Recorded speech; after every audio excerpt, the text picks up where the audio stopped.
Deadly Spawn is a 1983 horror science fiction film, directed and written by Douglas Mckeown, which sadly, this is his only known credit. I would have personally loved to have seen what he would have done next, especially with a budget.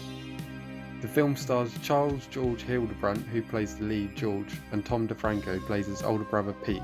Again, both only really associated with this movie. The special effects were mainly done by a guy called John Dodds, which his work in this movie is really great, and I will talk about it in more detail a little later on. The film was also known as Return of the Aliens, The Deadly Spawn, but most people will know it by the title, The Deadly Spawn, which is one of those all-time classic titles. It really does grab your attention if you're flicking through trying to find something to watch. I will give a brief outline of the story, but I'll try to stay away from spoilers as best I can. I will focus on a few key points within the film and talk about some of the characters and elements in more detail, but again, we'll keep it spoiler free for the most part. The structure of the film is rather simple but effective.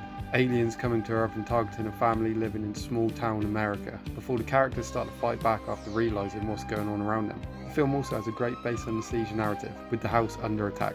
The film starts with a meteorite falling to Earth whilst two friends are camping.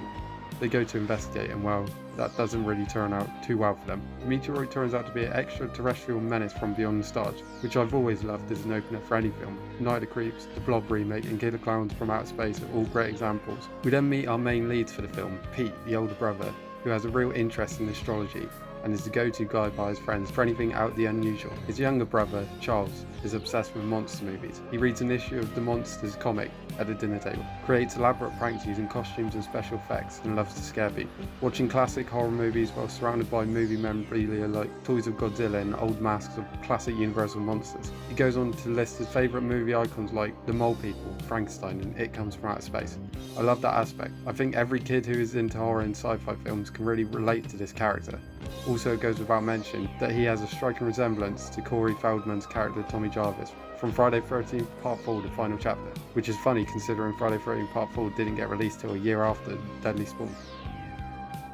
Now on to some of the things that I really love about Deadly Spawn. There's a great scene halfway through with a gathering hosted by one of the neighbours, all to do with discussing and showing off some pre-made treats. I won't say anything else about it, but it's a lot of fun. Another great scene is where the uncle, who is some kind of psychiatrist, sits down with George to get him to open up about this weird obsession he has with the types of films he watches. Perhaps this was some sort of take on the whole "you watch horror movies, you must be crazy" cliche, or perhaps it was just the director having a bit of fun with his character, making him a typical adult stereotype of horror movies. The film has a great feeling similar to a 50s B monster movie that you would have seen at a drive-in. The music throughout harks back to that same 50s style which I love, but also keeping it very atmospheric and spooky at the same time. Overall the music is very catchy, especially the end credits theme that you can hear playing over this video. You do get a real feeling of appreciation by the director with the kind of films he grew up watching and loved. A love letter to those films which really shows throughout. It has some great scares thrown in as well.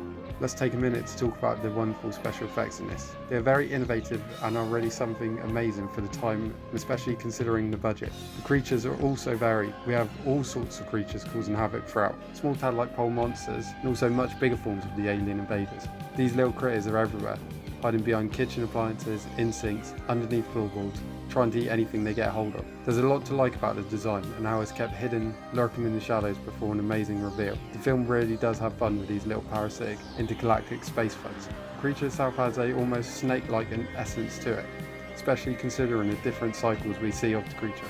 The head has a beautiful, gnarly looking layer of teeth, placed in rows and rows all over. Big or small, they are a serious threat. The noise it makes is very subtle but intimidating.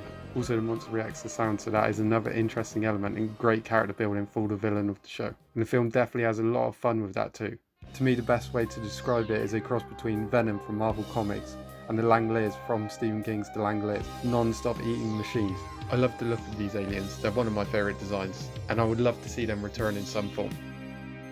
The film is shot well with a lot of different techniques and angles, at times even stylistic. The film is very low budget and was a total passion project for the filmmaker and everyone involved, and it shows on screen. The dialogue is written well with a lot of natural feeling conversations and some funny banter sprinkled throughout, which is enjoyable.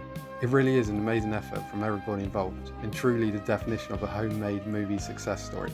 It's not perfect by any means. Some of the performances can be considered over the top, but from the two main leads within the film, I think they both do a great job. But like I said previously, it's so entertaining, the positives far outweigh the negatives. You'd be wondering to yourself after the credits roll, why did they never make a Deadly Spawn 2? And I for one would be well up for a sequel or even a remake of this film done in the same vein as the original. Budget or no budget, it would still be tremendously entertaining. My exposure to Deadly Spawn was seeing the DVD cover in my dad's movie collection. Again, one of those striking images that really sticks with you. I think I saw parts of the film here and there, but not in full. Eventually, when I did see the film, I was blown away by it, always wondering what the scary enormous alien mouth on the cover would actually be like in the film when I was younger. I was not disappointed. I highly recommend this film. There's a lot of fun to be had with it. You will have a real blast with it. Check your mind at the door, grab a drink and watch it with a group of mates.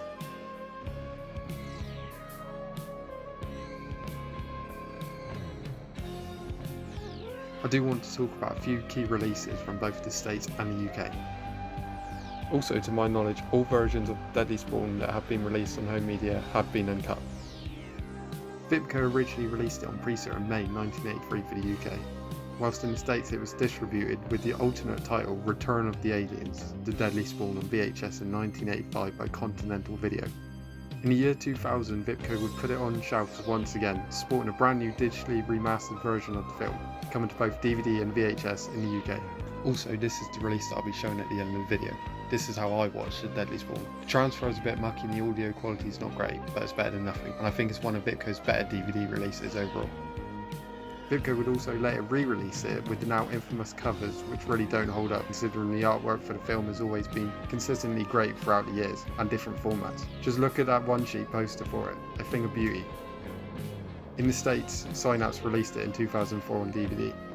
Then in the UK it was put out by Arrow Video, released in 2012, DVD only and sadly no Blu-ray to be seen. But finally we got a version of the film fans deserved. A Blu-ray by Elite Entertainment dubbed the Millennium Edition was released in 2012 in the US, which had some negative comments about the overall transfer for this release, so it was a big miss and disappointment for fans and collectors. A new Blu-ray is soon to be released by Synapse Films, with a new transfer and a plethora of new special features. Also, I think once the film has had the 4K scan, it will really benefit the movie, and will hopefully bring in a whole new audience and can finally watch the film in all its glory. Hopefully it will be region free as well, as the UK still doesn't have it on Blu-ray. I would love to see Arrow pick it up, give it that stunning Arrow treatment too, especially considering that they previously released it on DVD. We can only hope. Here we have the Vipco DVD release of The Deadly Spawn, released around the year 2000. Great cover up, especially considering what later Vipco DVD releases would be using as covers. It's good to see that they started their DVD line with half decent looking cover art, not that gold writing that was used afterwards. Vipco's all-time gore classic, uncut, 18 rating certificate on the front, The Deadly Spawn digitally remastered, good font as well, good picture like I said before, shot of the monster from the film. If you're seeing this on the shelf, you're picking it up. The spine. Right, let's have a look at the back. We got your special features listed on the side. Let's see what we have. Interactive menu, scene selection, picture gallery, promo trailers. So yeah, bonus features definitely came a long way since the early days of DVD. The promo trailers included are Shogun Assassin and the Psychic Killer. Also, it does have biographies. It doesn't state it on the back here, but it does. Write-ups about the director, other cast and crew members. Right, let's take a look what's inside. The DVD. And we have a insert from Vipco. Vipco's Vault of Horror proudly presents the greatest DVD collection ever. www.horrorvideo.com. Let's have a look what we have then. Cannibal Ferox, The Burning, Shogun Assassin, Cannibal Holocaust, City of Living Dead, The Beyond, Toby Hooper's Death Trap, The Mountain of the Cannibal God, Spookies, House by Cemetery, The Slayer, Pranks, Drive-In Massacre, Vault of Horror, Night Kill, and Shockwaves. So, especially considering for the time, this is a pretty impressive lineup of films. Some great cover arts as well. Don't understand why they later changed it to just having blank covers with gold writing. These are so much better. And again, what a lineup. The Burning, Shogun Assassin, the Fulci films. You know, you're spoiled for choice. Now, the cannibal films were obviously all cut, as a lot of them are still cut to this day, but again, you can't really go wrong. Good selection. A lot of these have been re-released, obviously, over the years on DVD and Blu-ray. Spooky's just got re-released not so long ago by Vinegar Syndrome. The Beyond, obviously, Arrow, same with City of Living Dead, House by Cemetery, The Burning, The Slayer, Driving Massacre was 88 films, I believe. And stuff like Shockwaves was released over in the States on Blue Underground. Nice little advertisement. So that was The Deadly Spawn on DVD by Vipco. Hope you enjoyed the video and thank you for watching.